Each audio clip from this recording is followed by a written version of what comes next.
Hello ma'am, good afternoon po. Magkano na po yung kilo natin sa baboy po? Mura na lang po. Magkano po yung kilo ma'am? Po? 350 per kilo. At ito naman pong manok. So, isang ito. Ito pong manok ma'am. Magkano po ang isang buong piraso po? Depende po sa pinta. So magkano po isang kilo ma'am? 200. Okay, 200 ang kilo po ng manok. Tapos meron din siyang mga processed foods like ito po, yung favorite ko po na bibilhin para sa aking anak. Ito naman yung hotdog. Ito po yung tinatawag na mga processed foods. Punta naman tayo doon sa kabila.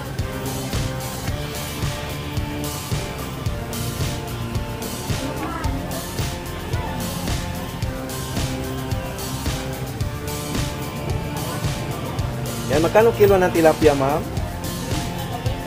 180. Itong bangus, ma'am, magkano kilo nito sa iyo?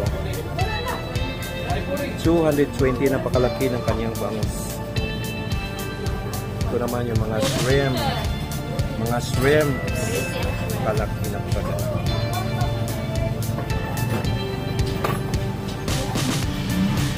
Ito yung galunggong. Galunggong maliit. Hello, kaway-kaway, ma'am. Nakapusa. Sir, magkano kilo nito, sir? Ay, tayo ng kanin. Kaway-kaway, ma'am. Ulam. Yan. Sila po yung mga regular na nagtitinda dito.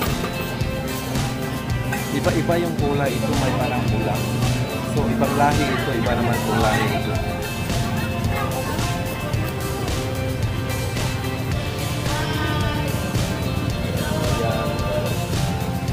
Pakalaki na lang.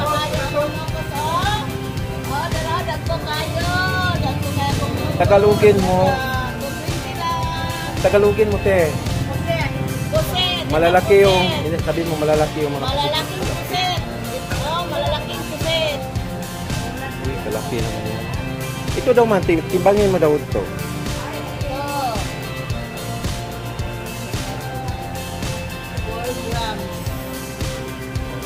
Magkano yung, isa, yung lang. Magkano yan, ma'am? 100 lang, sir. 100? Parang malaki-laki kunti yan, tapos patawarin mo ako. Ma'am, ito yung native na manok. Magkano nga yung kilo ng native na manok? 300. Native, ibig sabihin po ng native, yung local, Bisaya na manok, local chicken. Hindi siya dressed chicken like Magnolia or etc. Kaway-kaway, ma'am. Lahat naman ng mga tindira dito magaganda. Yes. Ayan. So, nakikita nyo ang mga fish display ng Piña Plata Public Market. Thank you for watching and please subscribe my YouTube channel, Bro Billy Samal Vlog.